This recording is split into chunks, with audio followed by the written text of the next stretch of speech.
Hi everyone, here's another video on perfectionism, and I just wanted to say thank you for commenting and sharing your journey with me. Please keep doing that. It is so healthy and important for us to have this conversation together about the reality of what we struggle with, to bring it out of the dark into the light and allow Jesus to free us and rescue us from the standard and the press of perfection. This video, I think it's the fifth, is a video about this one thing, perfectionism, and this is something that I'm learning and working on, how perfectionism breeds anxiety. And I've wrestled with anxiety all throughout my life, and so many of us do, and there's just a wide spectrum of the severity of that we wrestle with. And I just want you to know that you're not alone, that it's okay, that there's so much help that's out there. It doesn't mean you're weak.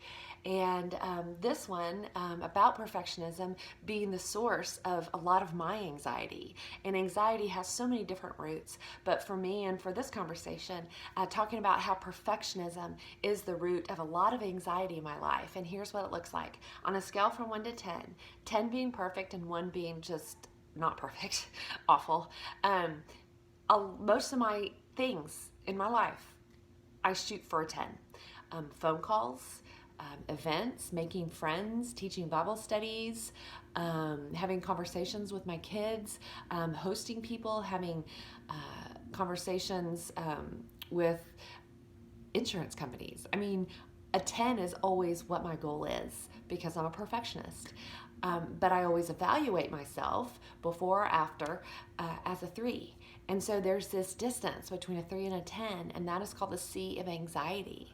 And it's this overwhelming feeling of knowing what I want to be and feel like I should be as a 10, and what I really think I am as a 3.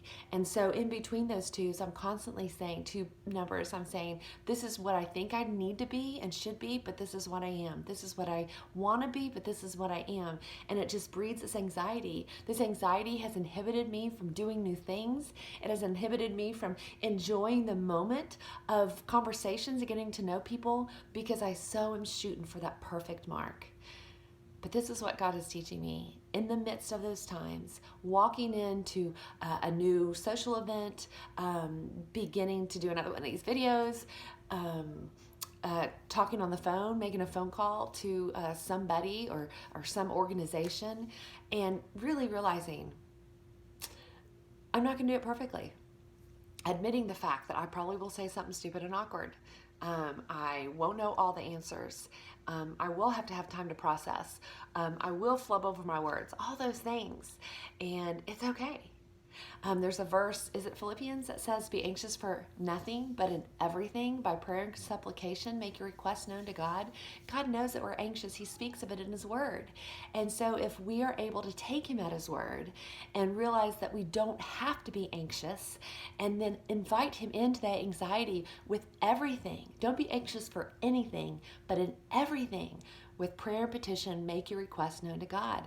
Invite Him into that anxious space. As you're opening up the door and walking into your new event, Lord, be with me here. May I not hold myself to the standard of perfectionism. And I truly believe that God will be there in the midst and help liberate you and relieve the standard from what you may or may not have known was there for you. So I hope that this journey that I'm on and this particular conversation about anxiety is an encouragement to you. And I hope that it is giving you the ability to put your finger on something that has just been some cloudy kind of weird feeling. But let me know if it connects with you and how God is using it in your life. Blessings, my friends.